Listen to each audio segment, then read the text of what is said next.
ఇంద్రవెల్లిలో ఈ నెల 26న నిర్వహించున్న గోండి ధర్మగురు హీరసుక్క జయంతి వేడుకల్లో ఆదివాసీలు అధిక సంఖ్యలో పాల్గొనే విజయవంతం చేయాలని ఉత్సవ కమిటీ జిల్లా అధ్యక్ష ప్రధాన కార్యదర్శులు దువ్వ నగేష్ పూనం ఆనందరావు పిలుపునిచ్చారు. శనివారం పట్టణంలోని ఆదివాసీ ప్రధాన సమాజ సంఘం భవన ఆవరణంలో హీరాసుక జెండా వద్ద ప్రత్యేక పూజలు చేశారు. అనంతరం జయంతి వేడుకలకు సంబంధించిన వివరాలను వెల్లడించారు.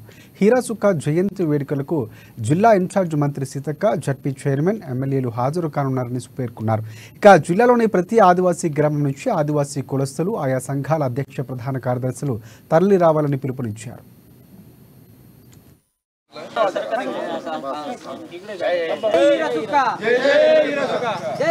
విజయవంతం చేయండి,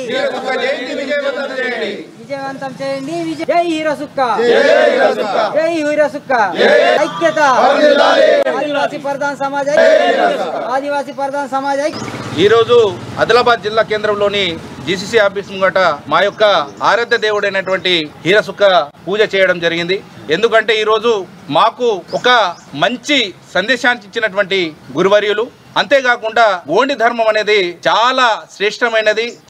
ఎందుకంటే వాస్తవంగా మన యుగాలలో చూసినట్లయితే సతయుగం కావచ్చు, ద్వాపరయుగం కావచ్చు, త్రేతాయుగం కావచ్చు, కలియుగం కావచ్చు, చరిత్ర రాసినటువంటి మహానీయుడు శ్రీ శ్రీ శ్రీ హీరసుక్క గారు. కాబట్టి దేవుల పుణ్యం రోజు దేవుళ్ళను పట్టుకుని నడిచినటువంటి ఈ రోజు కాబట్టి ఆదివాసులందరూ కూడా బాగా శ్రేష్టమైన రోజు.